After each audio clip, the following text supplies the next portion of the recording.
Flourish.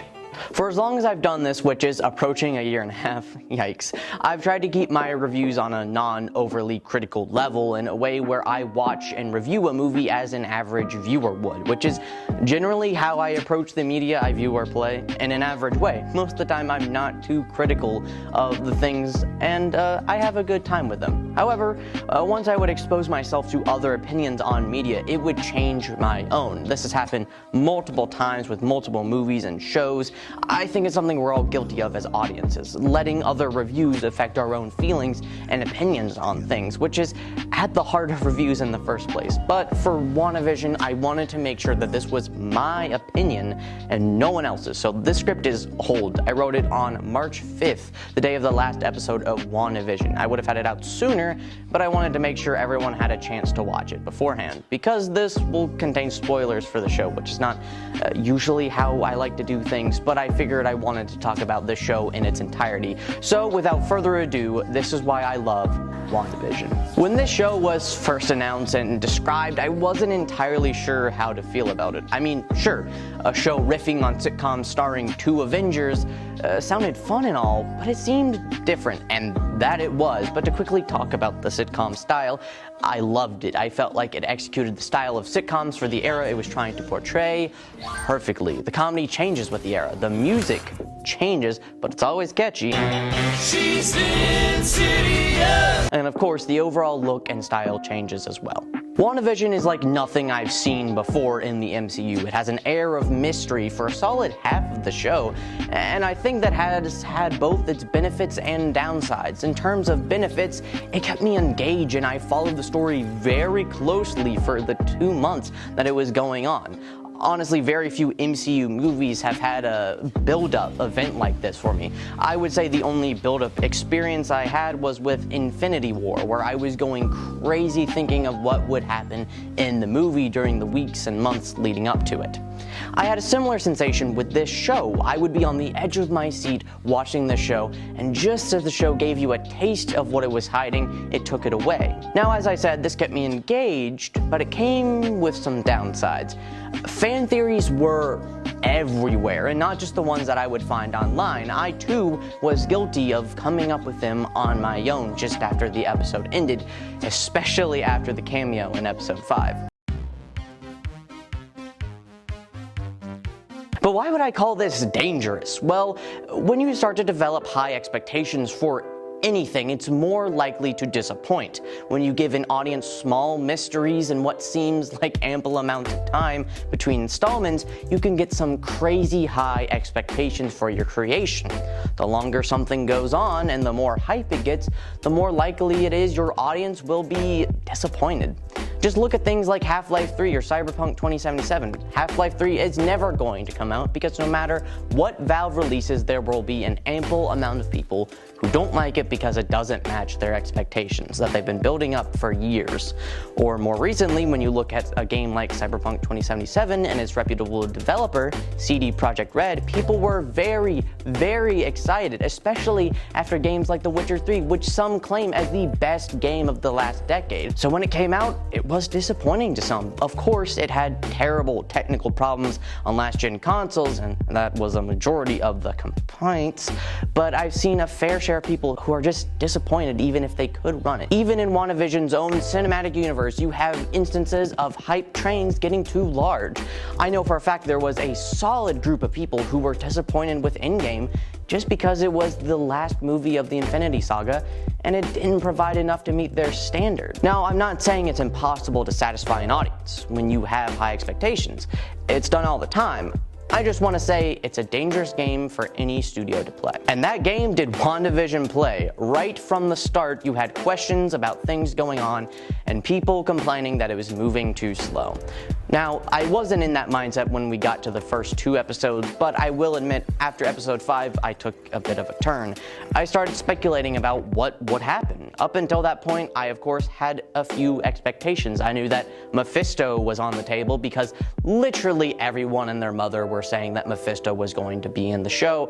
But after episode 5, that is where we really saw some of the larger theories. The introduction of mutants or the Fantastic Four were thrown around and people got excited provided. And I'm sure for some people, the series not including those were a disappointment. I know for myself that for a few episodes, I was a bit frustrated, particularly around episodes 6 and 7. Honestly, more so 7. I would have to say that in my opinion, that episode gave us the least amount of new information outside, of course, how could you forget the song? It's been Agatha all along. Now, I will say that this is most definitely my own fault. There are plenty of people who can speculate and think about a show or game, etc., without being disappointed. However, I am just unfortunately one of those people who do really bad with preformed opinions.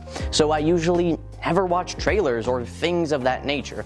I like to go into things fresh and experience them for myself, even things one may not consider to be spoilers. But when it came down to episodes 6 and 7, I will admit that at the time, I was disappointed, mostly because my head was filled with the thoughts of the multiverse, Reed Richards, or mutants. When the episode would end, I felt unsatisfied and a little bit meh about the whole thing, but I eventually did remove myself from getting too sensational about theories or speculation, and I felt a lot better about everything. I don't think episodes 6 and 7 are inherently bad or unfulfilling anymore, but I wanted to explain my full experience with the show. Looking back on it now, I think both episodes are good and have their place in the show.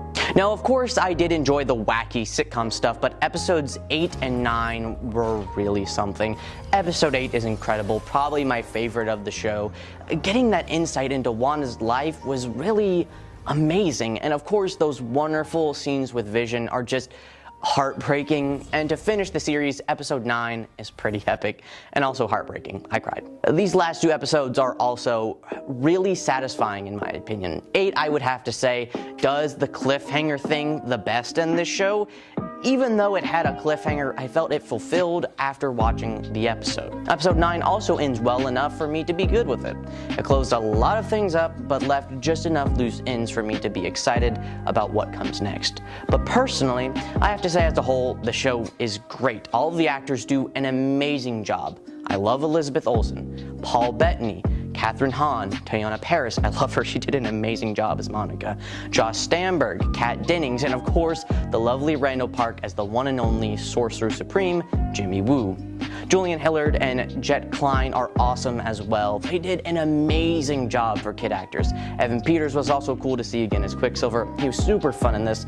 I love it when actors get to come back and do roles they love. Well, I think that'll do it. I hope you enjoyed my thoughts on and experience with this show. I thought it was great. I had a wonderful time with the whole thing, and I came out of the show with an even greater love for these characters than I already did. I can't wait to see how they do with Falcon and the Winter Soldier. Actually, I'm going to interject here from my original script and say that that show is so far stupidly amazing. If you have Disney Plus, it's definitely worth the watch. Please go watch it. Thank you so much for watching. I'll see you in the next one. Bye. Hey, so this is kind of an epilogue going from past me to present me. Well, not actually because I'm recording this in one go, but as I said, the script itself is a month old at this point, but I am putting this in to kind of provide some context now that I've had some more time to really think about the show. I don't think my opinions have changed too much. I definitely think the show will age better with time and where people can kind of just binge watch it in one go. I think the show does a really good job at setting up mysteries and questions that you want answers to. These things, as I said, keep the viewer engaged right from the start. And now with all the episodes being out, you can watch it at your own pace without getting wild theories like myself. Also, looking at some stuff now, thinking about how this show was originally supposed to come out and then the next Doctor Strange movie was supposed to be right after it, I can see a lot of decisions they made and how that played into it. Unfortunately, with the pandemic, stuff just kind of didn't line up, so there is unfortunately a bit of time between installments.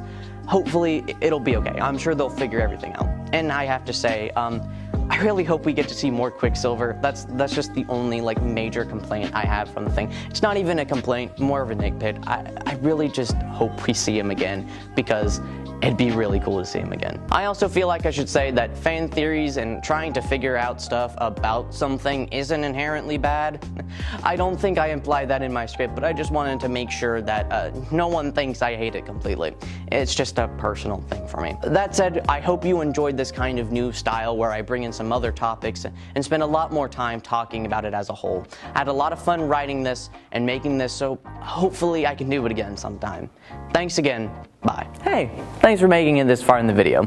If you'd like to support me, please like and subscribe. It really does help my channel grow and get more exposure to a wider audience. Also, please feel free to share your thoughts down below. Do you agree with me or disagree? I'd love to hear your thoughts. Feel free to share this video with a friend as well. Someone who loves WandaVision or someone who, like myself, loves to hear other opinions. Thanks for watching. See you next time.